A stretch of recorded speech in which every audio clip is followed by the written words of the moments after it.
Next, bertemu lagi dengan Miss Riana dalam pelajaran pendidikan lingkungan hidup atau PLH. Kita sekarang masuk ke bab 2, melakukan pemeliharaan lingkungan biotik dan abiotik bagian pertama. Oke, pertama kita akan bahas tentang lingkungan biotik. Lingkungan biotik adalah lingkungan yang terdiri atas makhluk hidup. Contohnya adalah manusia, hewan, tumbuhan, sampai dengan mikroba ya. Lingkungan abiotik juga terdiri atas tingkatan-tingkatan, yaitu individu, populasi, komunitas, dan ekosistem. Setiap tingkatan saling berhubungan dan akan membentuk sebuah sistem. Oke, kita akan bahas tingkatan pertama, yaitu individu. Individu adalah makhluk hidup tunggal. Contohnya apa? Contohnya adalah seekor burung, seorang manusia, setangkai mawar, dan lain-lain. Pokoknya makhluk hidup yang hanya sendirian. Ya. Kemudian setiap individu akan beradaptasi dengan lingkungan untuk mempertahankan diri. Contohnya, kita belajar ini di IPA. Kemampuan makhluk hidup untuk beradaptasi atau mempertahankan diri. Tidak hanya hewan, tapi juga tumbuhan. Contohnya cumi-cumi mengeluarkan tinta jika diserang musuh. Kalau tumbuhan itu ada yang mempunyai glugut, ada yang mempunyai duri, ada yang mempunyai getah. Ya. Selanjutnya adalah populasi, yaitu kumpulan makhluk hidup yang sejenis. Ingat, yang sejenis. Contohnya adalah sekelompok penguin atau sekumpulan pohon jati di hutan.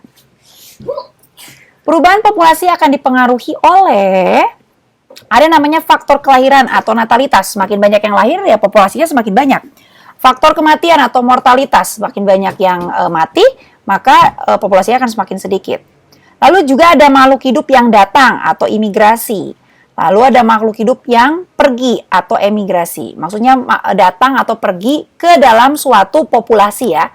Kita kan akan belajar, kita sudah belajar juga di IPA, populasi yang semakin sedikit itu akan menyebabkan hewan atau tumbuhan tersebut menjadi hewan langka. Nah, salah satu penyebabnya adalah seperti ini ya. Kelahiran, kematian, makhluk hidup yang datang atau makhluk hidup yang pergi. Komunitas sekarang. Komunitas adalah kumpulan berbagai populasi dalam suatu daerah. Contohnya, komunitas padang pasir. Di padang pasir itu berarti kalau ada misalnya ada populasi unta, populasi kalajengking, tumbuhannya populasi pohon kurma, dan kaktus. Nah, mereka membentuk suatu komunitas, namanya komunitas padang pasir. Jadi populasi 1 ditambah populasi 2 ditambah populasi 3 dan seterusnya. Kumpulan dari populasi. Selanjutnya adalah ekosistem. Ekosistem adalah komunitas beserta habitatnya. Jadi ini komunitas-komunitas tadi dengan tempat tinggalnya atau habitatnya. Contohnya adalah ekosistem sawah, laut, hutan, dan lain-lain. Kita sudah belajar ini di sains juga ya. Nah, dalam ekosistem ini ada interaksi atau hubungan di dalamnya seperti pada rantai makanan. Nah, kita akan lihat di sini rantai makanan ya. Ini adalah produsen. Produsen itu biasanya tumbuhan ya. Lalu ini dimakan oleh konsumen 1, ini padi dimakan oleh tikus. Tikus dimakan oleh ular, berarti disebut konsumen 2. Ular nanti dimakan oleh elang atau konsumen 3. Di sini elang adalah pada puncak rantai makanan ya. Nanti elang ini akan mati, lalu dia akan dekompos, bahasa Inggrisnya dekompos ya. Lalu nanti tubuhnya akan diurai oleh dekomposer atau pengurai, biasanya ini bakteri. Jadi kalau konsumen atau konsumen paling atas atau konsumen tingkat atas adalah konsumen yang tidak ada lagi predatornya. Seperti elang ini, dia tidak ada lagi yang memakan dia.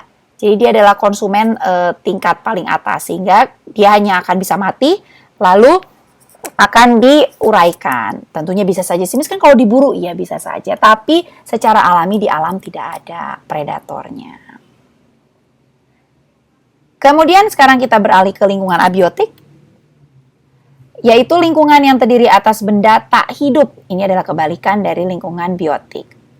Contohnya adalah ada suhu atau temperatur, ada tanah, sinar matahari, air, angin. Kita akan bahas hal-hal pentingnya ya. Ketidakcocokan suhu akan menyebabkan kematian. Itulah kenapa hewan atau tumbuhan memiliki kemampuan beradaptasi. Contohnya beruang kutub, dia pasti memiliki bulu yang tebal sehingga dia tidak akan kedinginan, dan lapisan lemak yang tebal juga. Kemudian sinar matahari adalah sumber utama proses fotosintesis. 71% permukaan bumi adalah air, dan kurang lebih 70% dari tubuh manusia juga adalah air. Dan daur air sangat berperan dalam kehidupan ini. Kalian sudah belajar daur air di kelas 5 ya. Tanah terdiri atas udara, mineral, air, dan bahan organik. Semakin banyak bahan organiknya, tanahnya akan semakin subur. Tanah yang subur sangat baik untuk bercocok tanam. Dan juga bisa menyerap air dengan baik sehingga menghindarkan kita dari longsor dan banjir. Selanjutnya, masih lingkungan abiotik, proses penyerbukan tumbuhan terpengaruh oleh angin. Oh maaf di sini ya, oleh harusnya. Kemudian ombak di laut juga muncul karena angin. Angin ini bisa memberikan energi bagi kita, tapi juga bisa membahayakan kalau sudah dalam bentuk badai ya, kita harus hati-hati. Oke, pesannya di sini adalah lingkungan biotik dan abiotik harus dijaga. Oh, kenapa sih harus dijaga? Karena kerusakan dan perubahan lingkungan baik biotik maupun abiotik ya, ini akan mempengaruhi kehidupan makhluk hidup secara keseluruhan. Kalau dia tidak seimbang, akan berpengaruh. We learn this in science ya, disturbing ecosystem. Jadi kita perlu memelihara keseimbangannya. Kenapa? Karena kalau nanti tidak seimbang, kita juga yang akan rugi. Beberapa kebutuhan manusia berkaitan langsung ataupun tidak langsung dengan lingkungan harus disikapi dengan baik dan bijak. Jadi dalam mengelola atau lingkungan, kita tidak boleh terlalu banyak mengambil dari alam, karena itu istilahnya adalah eksploitasi ya. Karena eksploitasi terhadap lingkungan dapat menyebabkan rusaknya ekosistem, yang pastinya akan berakibat buruk bagi mutu kehidupan kita. Contohnya pencemaran udara, akan buruknya terhadap kita juga. Misalnya terlalu banyak pembangunan, gedung-gedung, kurang lagi pohon, udara pasti akan tidak nyaman karena banyak debu dan gas-gas efek rumah kaca. Kalian bisa cari itu apa itu gas-gas rumah kaca. Sehingga akan menyebabkan hidup kita jadinya tidak nyaman. Jadi ingat, kalau kita menjaga lingkungan, itu akan baik bagi kita karena kita yang membutuhkan lingkungan. Kalau lingkungan sih kayaknya kalau nggak ada kita baik-baik aja sih karena jadi nggak ada yang merusak. Tapi lingkungan menjadi rusak kebanyakan karena ulah manusia. Jadi kita jangan sampai seperti itu. Nah, oke ini tugas kalian. Jawab pertanyaan berikut di buku tulis. Nomor 1 sampai dengan nomor 5. Ingat, dijawab dengan baik. Konsentrasi.